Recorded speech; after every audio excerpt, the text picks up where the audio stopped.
Hey beauties, we're just gonna jump right in. I ain't even gonna hold you because I know what you here for. If you're anything like me, you've already gone through a bunch of butterfly lock tutorials, and this is just one of many that you're going to continue to watch before you decide to try it on your own.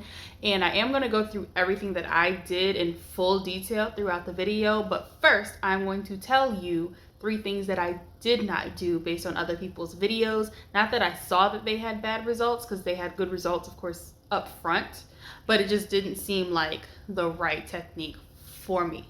First thing I knew that I was not going to do was wrap the hair without crocheting it at the roots. Too much time, too much energy to do this style for that shit to just slide out, okay? I don't have time for that. I don't have the patience for that. So I 100% knew that I was going to crochet the hair at the root before I started wrapping. Second thing, and this is something that could work for some people, but I didn't want to chance it for myself, was a lot of people were only braiding about 2 inches down and then leaving the rest of the hair loose. If you have tighter coils or curls, that could probably work and not even be an issue at all, because your braid is 100% going to hold itself even though it's loose at the bottom. But if you have a looser curl texture, or if you just have really soft hair, that braid underneath it being wrapped can slowly unravel. And it's not going to unravel fully, but it will be loose enough to where the lock has room to slowly wiggle itself down, even though you crocheted it at the root. So that's one of those things. It's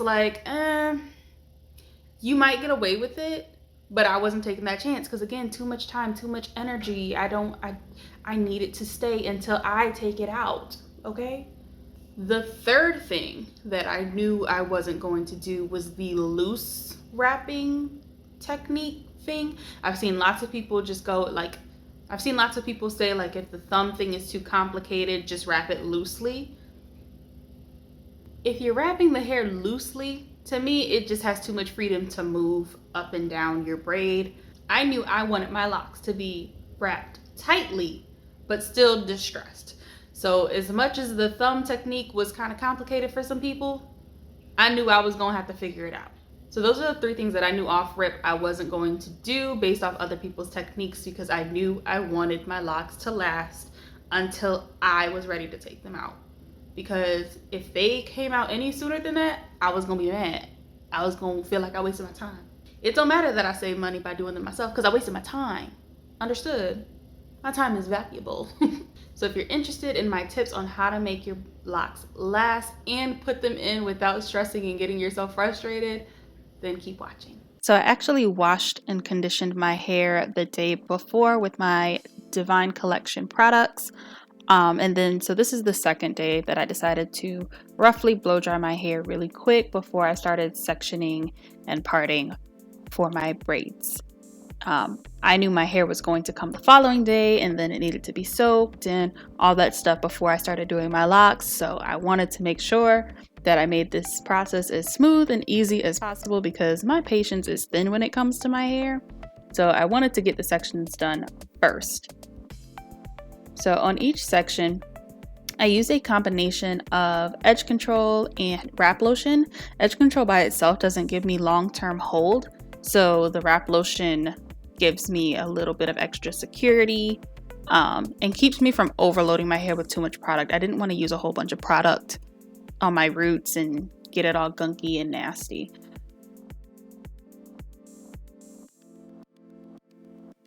So like I said in the beginning, I didn't want to leave the ends of my hair loose, but I did only braid the first couple of inches of hair.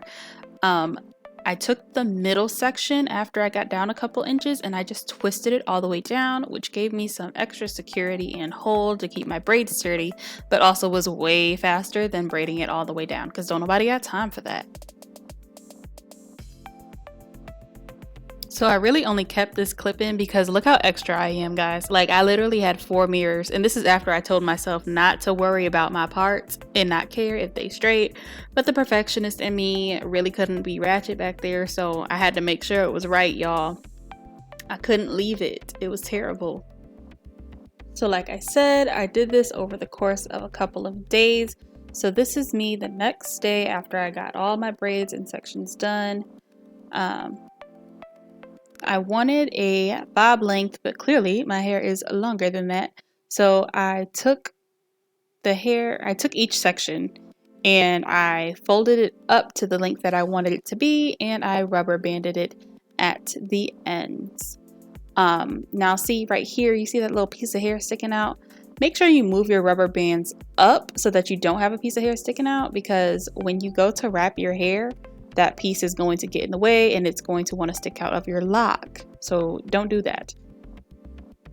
And I inserted this clip because this was like the first one that I did, and I wanted y'all to see that I really was struggling the first time. It's gonna take you a little rhythm, like it'll be a couple locks before you really get the hang of it. But yeah, the first one was a little bit of a struggle. I had to get my stance right, how I wanted to hold the hair, and getting it wrapped tight at the root, seeing how to do this whole thumb thing. I was figuring it out, but I was struggling. So once I got it all figured out, now I'm going to show you guys in depth, well, as in depth as I think that I can, how I did it without stressing myself out. And this was the easiest way that I found to do it while keeping it intact. So for majority of my hair, I used 3 pieces from the pack, but around the very front of my hair, I only used 2. Because I didn't want them to be too thick or too full around my face. So this is just pulling them apart to fluff them up. That way you can get some more, like, I don't know, that just makes it easier to distress and gives you some more fullness and thickness. So I'm just pulling that apart at the ends. If it gets tangled at the ends, it's fine. You can just use your fingers to pull it apart. It's fake hair. It's not like it, you don't have to be gentle with it by any means. So just rake through it real quick before you start. And I've never crocheted anything into my hair before, so this also was a little bit of a learning curve for me, but I'm going to show you guys how I did it the fastest and easiest. So I twist it and I wrap it around my pointer and thumb, and then I use my index finger and thumb to hold the braid up, put my crochet hook through.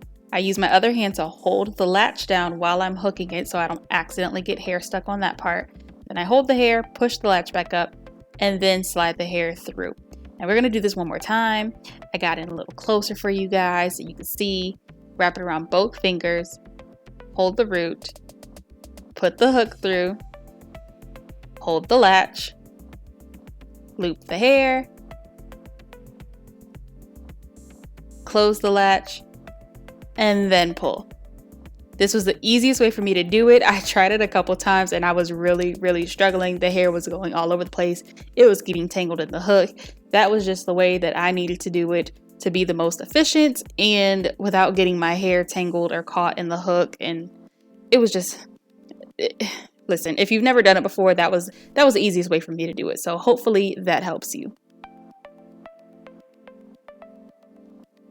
Once it's through, I pulled one side of the hair pretty far until I only had the length of my braid left on the other side. And I did leave the full length because I wanted to give it some extra fullness, because my braids were kind of skinny. So I wanted to give it some fullness and leave a little bit of hair on the other side. So at the root, you're going to tightly wrap the hair around about 3 or 4 times. And then you're going to put your thumb in the way, but don't think too much about it. So wrap the hair around your thumb. Make sure with your right hand that you're wrapping with, that you're spreading the hair out so that it's got lots of coverage from top to bottom. And every time you wrap, you're going to leave your thumb covered. You're constantly covering your thumb with hair. So every time you wrap, some of that hair is going to go over the top of your thumb and some of that hair is going to cover your thumb. I'll show you again, I promise. When you get to the ends, I can't lie, the ends were kind of tricky because trying to hold the ends of your hair and wrap at the same time is very awkward. So I would wrap it as tight as I could, and then I would kind of like pinch it with my index finger and then wrap the hair over my index finger and start wrapping back upward. Everyone, you know, says that it'll hold itself if you just wrap back upwards, and it does for the most part, but for some added security, you can add a rubber band, or you'll see what I did later on and just take another extra piece of hair and wrap it really tight around the ends, and that's some added security, because when you're just wrapping back up, it could slide. Like if you were to pull it back in a ponytail or something, you could literally pull the lock off. So wrapping around the thumb again, I'm trying to show you as best I can. You're going to make sure that some of the hair is going above the thumb and some of it is covering the thumb, and you're moving your thumb down slowly each time. You don't want to pull your thumb all the way out. You're going to lose your rhythm. It's going to throw you off. So just keep wrapping and trust the process. I promise it will figure itself out. The more you keep wrapping, the easier it'll get.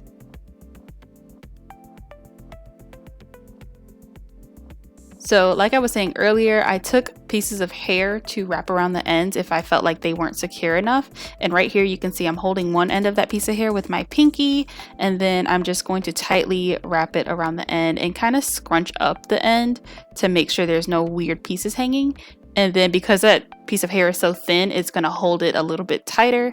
And then once that end is done, I'll take the other end of it and wrap it back around the opposite direction. And that holds really well. What do we think? Are we cute? We're cute. Why am I asking? I'm cute. So if you made it to the end of this video, then that must mean you like me. And I like you too. Thank you.